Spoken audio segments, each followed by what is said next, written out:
As tensions between Russia and NATO escalate, the world is witnessing a return to the immense defense spending seen during the Cold War. Since Russia invaded Ukraine in 2022, defense budgets have surged, signaling a sharp shift from the peace that followed the Soviet Union's collapse. With growing geopolitical stakes and bold statements from leaders like Macron, the prospect of a NATO-Russia war seems increasingly likely. Is the conflict between these powers inevitable? Let's explore the events that have led us to this perilous crossroads. Cold War echoes. At the height of the Cold War, governments spent a fortune on defense. In West Germany, this was about 3% of its GDP. The UK's 6.3% was more than double this. This was much behind the US's 8.6% GDP spending. Russia, or the Soviet Union, led with military spending estimated at 15% of GDP. After the Soviet Union disintegrated, the Cold War ended. This led to the peace dividend, when nations could cut military spending. Fear fell away, revealing the possibility of progress. By the 2020s, it appears to be growing dark again. As the post-Cold conflict peace dividend dwindles, countries are increasing their defense budgets and advising civilians to prepare for conflict. Ukraine appears to be losing after nearly 2 years of fighting. Ukraine's loss will only lead to anarchy and conflict. NATO will look foolish and Putin will feel stronger. This new dynamic puts Europe at Russia's mercy. However, let us repeat the question. How did we arrive? Didn't Ukraine demonstrate how to protect your country from a stronger enemy with unlimited resources? That's it. The power of asymmetrical warfare and determination is limited. In addition, you need those resources, especially as the invading side pours more into the fight each day. Ukraine needs these resources. Where are they? Wherever red tape and political finger-pointing and fighting are. Since the invasion, the US has been Ukraine's top aid contributor. Due to Republican opposition, the latest aid package from the country was delayed for 6 months. These 6 months felt like years to Ukraine. Avdiivka fell to Russia, killing 7,000 Ukrainians. This setback rippled beyond the city, suggesting Russia may be winning the war. Grants. In April 2024, the US approved a $61 billion aid package for Ukraine, crucial for its survival. Ukraine had been requesting air defense systems, missiles, and artillery to counter Russia's air dominance and halt its advance, which has captured 259 square kilometers of Ukrainian territory. While the US is the largest donor, European nations like Germany, France, and the UK have been criticized for their insufficient contributions. According to the Kiel Institute's Ukraine Aid Tracker, the US provided $72 billion over 2 years, while European countries collectively contributed about $100 billion, though their contributions vary widely. Germany led Europe with $11 billion in military aid, $3 billion in humanitarian aid, and $1.5 billion in financial assistance. The UK followed with $5.7 billion in military aid and $600 million in humanitarian aid. In contrast, France, with the third largest economy in Europe, contributed just $3 billion in military aid, $400 million in humanitarian aid, and $870 million in financial aid. The issue wasn't the total amount, but the gap between France's pledges and actual delivery. German Chancellor Olaf Scholz called for European countries to list their military aid to Ukraine, urging greater contributions. Polish Foreign Minister Radoslaw Sikorski criticized some countries for avoiding the conflict due to fear or apathy. Italy and Spain were also criticized, but France received the most backlash for its empty promises. In response, France argued that the Kiel Institute's figures were unreliable. Amid these disagreements, France and Germany exchanged accusations, particularly over Germany's reluctance to supply the Taurus KEPD-350 missiles, which France ultimately pledged to deliver. As NATO powers argue and withhold support, Ukraine remains the victim of Europe's internal conflicts, while Russia seems to benefit. Putin's plan. The 2024 military budget is a record $140 billion. Russia will spend about 1/3 of federal spending on defense, sending a clear statement: Russia is committed. Putin appears to have prepared Russia's economy and nation for a long war, heightening concerns about a wider European confrontation. Russia's 2024 ambitions to recruit 3,000 more soldiers don't ease these concerns. Ukraine may lose the battle if Russia suddenly recovers its troops and equipment. If Ukraine fails, a war between Russia and NATO becomes likely. Putin aims to expand beyond Ukraine, possibly targeting the Baltic states, Estonia, Lithuania, and Latvia for 3 reasons: their large Russian-speaking populations, which he can justify as protecting Russian citizens abroad. Ukraine's fall opens access to these countries, bringing all of Eastern Europe under Russian influence. And these states have weak militaries, making them vulnerable. Putin, who already resents NATO's presence in Europe, was further provoked by Finland and Sweden joining NATO. This could bring Russia closer to direct conflict with NATO. The 2024 US presidential election may also play a role. Donald Trump, who has criticized NATO for its financial burden on the US, has suggested that if re-elected, he would reduce US contributions and may even encourage Russia's actions toward non-paying countries. This could hasten a NATO-Russia clash. Leaked German wargame documents depict a potential conflict with Russia, starting with hybrid warfare tactics and escalating from there.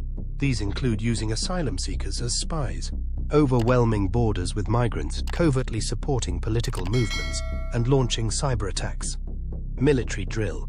Russia has done it all. Moscow would likely target most of these hybrid warfare methods in Europe's Baltic republics to provoke Russian-speaking minorities to unrest and justify intervention.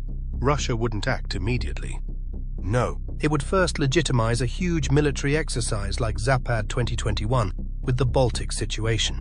The Russian and Belarusian militaries conducted a 5-day strategic exercise with 2,000 people, 760 pieces of military equipment, and 15 ships. Experts say this exercise was preparation for the Ukraine invasion.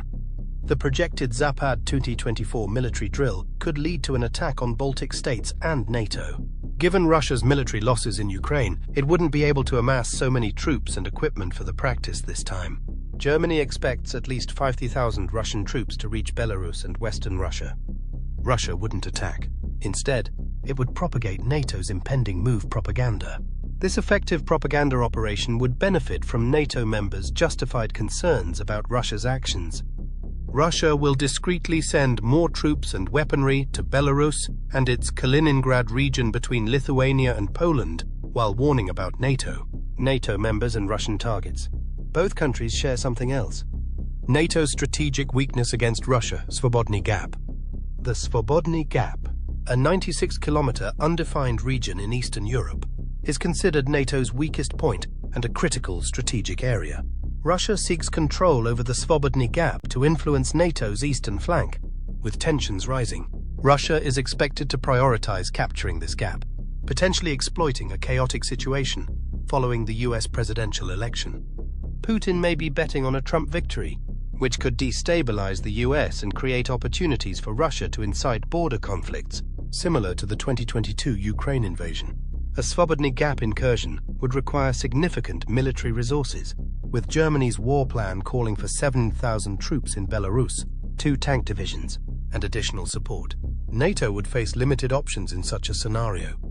To deter Russia from invading the Baltics and Poland, NATO would need 3,000 troops, including 30,000 from Germany.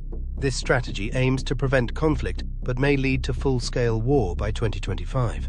In response, NATO's military exercises have grown larger, reflecting awareness of the potential for a major European conflict. Unwavering Defender. Steadfast Defender 2024.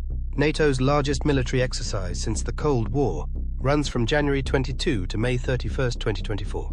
It began in 1951 to train NATO's forces and test the alliance's ability to deploy troops quickly. The last major exercise of this scale, Reforger, involved 125,000 troops but lasted a shorter period. Steadfast Defender 2024, with 9,000 personnel from 32 NATO members, includes 2,000 from the UK, 15,000 from Poland, 1,000 from Germany, and 5,000 from the Netherlands. It involves soldiers from the Army, Navy, Air Force, Marines, and Special Operations, supported by over 80 aircraft, 50 ships, and more than 1,100 combat vehicles. The exercise's objectives are to protect the Euro-Atlantic region and ensure the alliance can quickly reinforce its eastern flank. Phase 1 involved live marine and amphibious assault training in the North Atlantic and Arctic.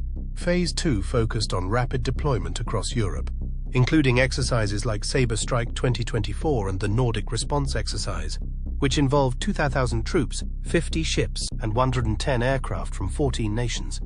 Additionally, The Dragon 24 exercise. With 2,000 NATO forces, including 15,000 Polish troops, trained land, air, and sea forces to respond to threats, Steadfast Defender demonstrated NATO's strength, preparing to counter Russian hybrid warfare.